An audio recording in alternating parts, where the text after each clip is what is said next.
Section 1. You will hear a telephone conversation between a customer and a sales assistant at a shop that rents bicycles. Now we shall begin. You should answer the questions as you listen because you will not hear the recording a second time. Listen carefully and answer questions 1 to 7.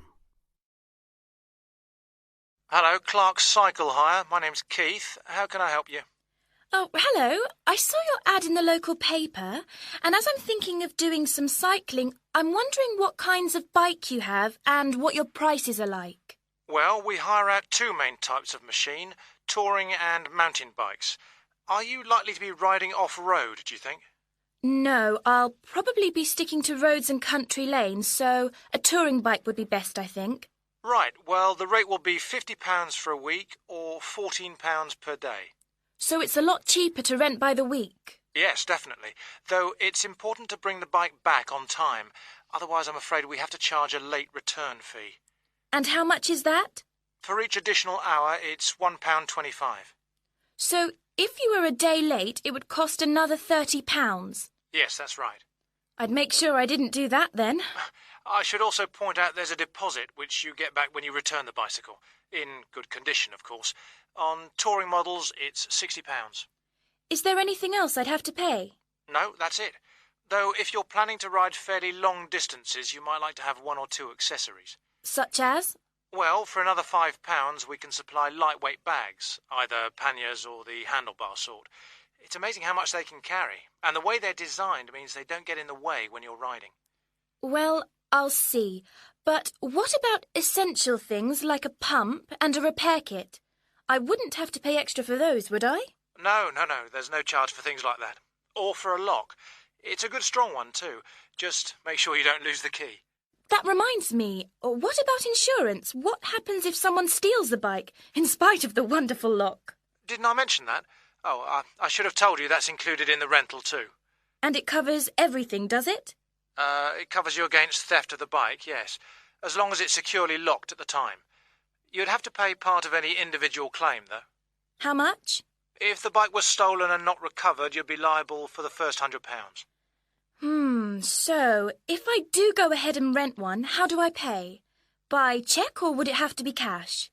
Neither, I'm afraid. We can only accept credit card bookings. Otherwise, we'd have to ask our customers for the full value of the machine as a deposit. I've got a visa in my name. Would that be okay? Sure.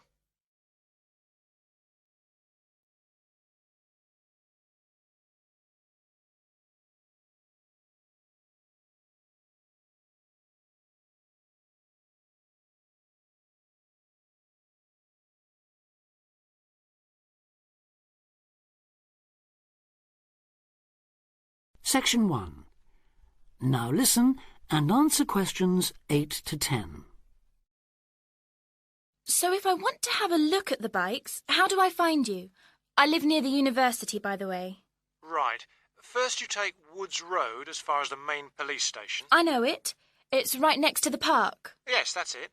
And after the police station, there's a turning to the right called Oak Street. At the big supermarket? No, it's before then. It's actually between the police station and a garage on the other side. OK. So, you go down Oak Street until you reach the health centre on the right. If you get to a pub called the Maple Leaf, you've gone too far, all right? Yes, I've got that.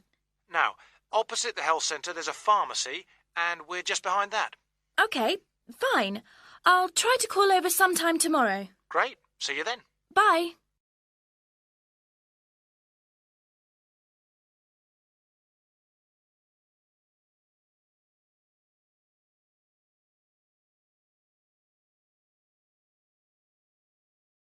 Test 1. Listening. Section 2.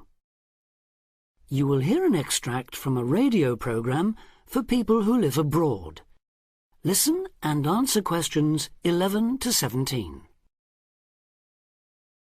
You're listening to Expat News, a weekly broadcast for the English-speaking community in this great city. In today's programme, we'll be hearing from Tom O'Hara, who's going to tell us about all those different associations he can join. Tom. Good evening. Yes, in a city with so many of its residents born outside the country, it's hardly surprising there's such a huge range of expatriate clubs and societies. And many of these, of course, are aimed at English speakers. So, first, and perhaps most obviously, we have the sports clubs, which in some cases field teams in things like rugby and tennis that compete against clubs in other parts of the country, or even abroad. You don't have to play at this level to have fun, though. They can be just a great way to do some exercise, and of course to get to know other people, especially if you're new in town. The same can be said of the many hobby and interest clubs that have sprung up here. Everything from landscape photography, such as the Viewfinders Club in the Harbour District, or Focus on the Airport Road, to old favourites like stamp collecting. Remember that this country has a long tradition of unusual and perhaps even eccentric societies, so there should be something for everyone. A place where you can meet people of different nationalities with the same social and/or cultural interests as you. For those who may be interested in rather more than just friendship, there's a wide range of lively social clubs. Several singles associations organise dancing of various kinds, while for people in a real hurry, there's speed dating, in which everyone talks to everyone else for just 5 minutes. Then, at the end, they decide which of them they would like to meet again by ticking their names on a list. In complete contrast to these are the many religious associations, reflecting the diversity of faith groups present in this multicultural city. Many of them, of course, have their own places of worship. Perhaps also of interest to those who've come here from other parts of the world are the international and cultural societies. These often provide a meeting place for people from a specific country, China, for instance, and particular ethnic groups, such as Afro-Caribbeans. As in other major cities, we have here local branches of many charities with names familiar around the world. Meetings of human rights organisations like Amnesty International are held regularly in English, as are those of environmental groups such as Greenpeace. All funds raised, by the way, go to the same kinds of good cause as they do in other countries you may have lived in. Inevitably, perhaps, there are also the political clubs, often connected with a particular party and, indeed, a particular country. So we have, for example, a local association of Republicans linked to and campaigning for that party in the US, and Liberal Democrats here doing the same for their party in Britain. Finally, on a lighter note, there's plenty to choose from in the performing arts.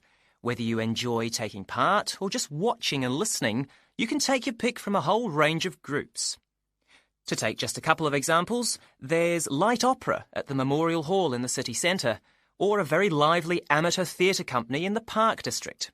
In summer, they give open-air performances of Shakespeare plays, free of charge.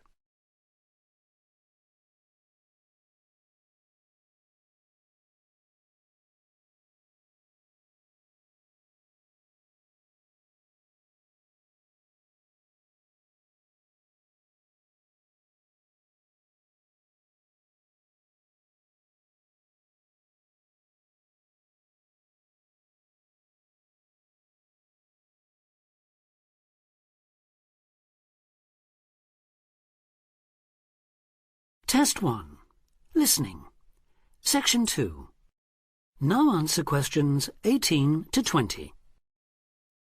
I should mention at this point that clearly some districts have a higher concentration of English-speaking clubs than others, and that certain parts of town tend to specialise in particular activities. An obvious example would be the number of water sports clubs down near the river. Whatever the number, though, they usually have one thing in common. With the exception of a few associations linked to particular countries and supported by their embassies here, in the vast majority of cases, it is the individual members who fund them, so an entry fee or a subscription will be charged. You may be used to council-subsidised sports centres and the like in your home country, but I'm afraid that's not the case here. Assuming you can afford it then, you can be fairly sure that somewhere out there you'll find a club that caters for your own particular fascination. If it's very important to you and you intend to spend a lot of time on it, it might even determine which district of the city you decide to live in. In the unlikely event that you really can't find such a club, the solution is to try to persuade friends and anyone else you meet of the need for one. You could also use the local small ads on the internet to suggest the idea. You'll be amazed at just how many people share even the strangest interest. Then you can start your own. That is the end of section 2.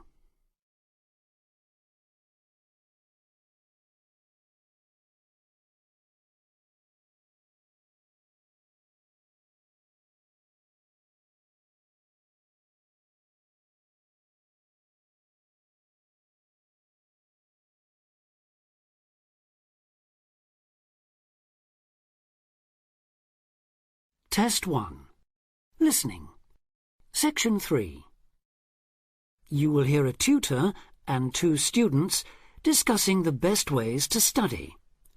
Listen carefully and answer questions 21 to 25. Well, how are you both settling in? Fine. Yes, no problems. So far, anyway. Good. Remember that as your personal tutor, I'm here to help you if you do have any difficulties. Now, as you know, lectures start on Monday, so I thought we'd look at a few ways of making the most of them, especially in terms of the notes you take. Let's begin by thinking about what you can do before you even go to the lecture. Any ideas? Make sure you're up to date with all the background reading, so you know plenty about the subject already. Yes, that's essential. The lecturer will assume you have that knowledge. Anything else, Carlos? Well, check what the topic's going to be. Of the lecture, that is. I'd go a bit further than that and consider what the content may be. Then you could ask yourself some questions that you want answering and listen out for the relevant information during the lecture. Okay. Now that brings us to the lecture itself and the actual business of writing notes. But there's a lot to deal with there, so we'll come back to that later. What I'd like to do for the moment is continue with the process of note-taking and move on to the next stage. Any suggestions for what that might be? When the lecture is over, you mean? Yes, once you're able to sit down somewhere quiet with your notes. Read them? More than that, you need to make sure they'll still make sense to you weeks, months later. Edit them? Yes, that's what's needed. It's well worth spending a few minutes on it. Any missing words, anything difficult to read, things you didn't have time to jot down, now is the time to do so, while everything's still fresh in your mind. Right. And after that, when's the best time to revise them? When do you think, Carlos? I'd say just before the next lecture, in the same subject. Precisely. That's a vital time to look at them again, for obvious reasons. But it's definitely not the only time. When should you revise them again? A month later, maybe? Sooner, and much more often than that. I'd recommend you look at them again once a week. That's why it's so important they're complete and easy to follow.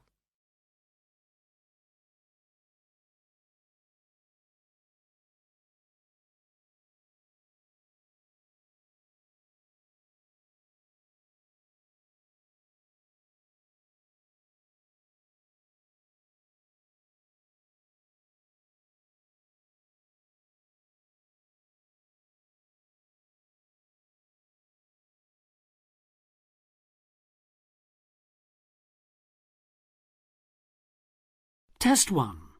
Listening. Section 3. Now answer questions 26 to 29. Right. Let's go back to note-taking and begin with the basics before the lecture has even started. What should you do when you walk into the room? Get a good seat, at the front if you can, where you can hear clearly and avoid distractions. Yes, though obviously others will have had the same idea, so it's as well to get there a bit early. So, when the lecture's underway and you're busy jotting things down, what should you try to ensure? That you're getting all the main points. And what if you don't catch something you know must be important? I'd leave a space, Then I could check it later, perhaps by asking a question at the end and fill it in afterwards. That's an excellent way to deal with it, yes. And there's something else I'd like to mention here. Talking about going through notes afterwards, it's absolutely vital that what you write is legible for one very good reason. It saves time. You'll waste many hours during the course if your revision is held up because you can't read what you've written. Okay, what else can we do to make listening and note-taking more efficient? Well, I always listen out for signpost words. Sorry, what are they? They're the ones lecturers use to say where they're going. A bit like a signpost at a road junction, I suppose. Things like, the first reason is, however, to sum up, and so on. Yes, they can tell you when something important is coming, and help you organize your notes, too. Test 1. Listening. Section 3. Now answer question 30. Is there anything else you can add, Carlos? There's something I think's very useful, but it's later, after the lecture is finished. That's fine. Go on. Well, what I do is go through what I've written down, summing up the main points in a few words in the margin, on the left-hand side of the page. I try to use words that'll jog my memory, so that I can remember what everything's about when I look at them again. Yes, that can work very well. What some people do to review their notes is cover up their full notes from the lecture, maybe with a piece of paper or a card, and concentrate just on what they've put in the margin, trying to recall the details. Then they move the cover down a little and check whether they were right. Or you could put your main points on another piece of paper and clip them together. Instead of covering and uncovering, you just hold a page in each hand. Sure. It's down to personal preference, really. Everyone has their own learning style. That is the end of section 3.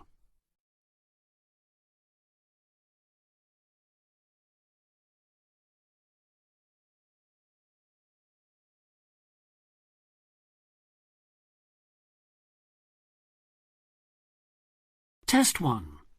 Listening. Section 4. You will hear part of a lecture about a place called Coober, Pedy. Listen carefully and answer questions 31 to 36. Good afternoon. Today, we're continuing this series of talks on the development of the Australian outback with a look at Coober, Pedy, the desert town of opal mines and underground living, which lies 860 kilometres north of Adelaide and 690 south of Alice Springs. The inaccessibility, harsh climate and almost total lack of water made it a highly unlikely place for human habitation. But that all started to change in 1915 with the discovery there of opals, the precious stones which seem to change colour according to their surroundings. Settlements were established following the First World War, when soldiers returning from the trenches of France brought with them the techniques of living below ground in dugouts. The Depression of the 1920s and 30s led to many prospectors leaving, but the town boomed again in the late 1940s, when shallow new opal fields were discovered, and immigrants from Europe arrived in large numbers after the Second World War. It must be remembered, though, just how hostile conditions were. Daytime summer temperatures reached well over 50 degrees centigrade, winter nights were bitterly cold, and dense dust storms regularly blanketed the town. To cope with this, more and more people began living in disused mines and purpose-built subterranean houses, where the temperature remains at a comfortable 25 degrees all year round, so that eventually around 70% of the town's inhabitants had made their homes beneath the surface. This led to the construction of hotels and even churches below ground, as well as an entire underground shopping centre, the only one in the world.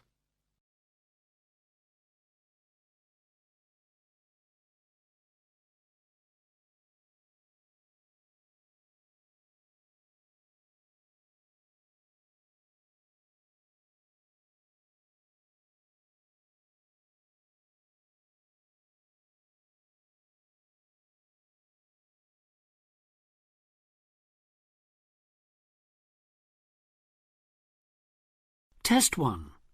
Listening. Section 4. Now answer questions 37 to 40.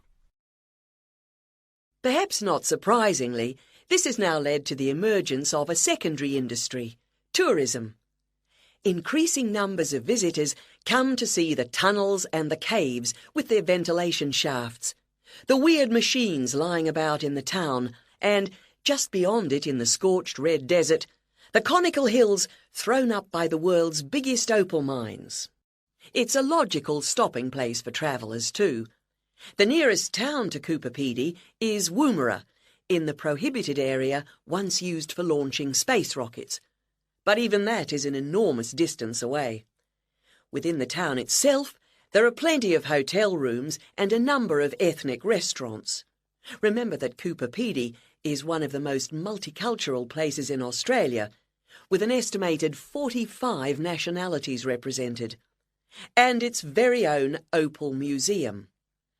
A short distance from town, there's a section of the enormous barrier that runs thousands of kilometres across the country, the dingo fence, which is meant to keep these predatory wild dogs out of the sheep farming areas. Another attraction just outside town are the sets of various films made there, including Mad Max 3, as well as The Red Planet and Until the End of the World. Names that reflect the harshness of the terrain and temperatures there. The name Coober Pedy, incidentally, comes from an Aboriginal expression meaning white man's hole in the ground. Next, I'd like to go on to talk about Broken Hill, another mining town, but one that... That is the end of Test 1.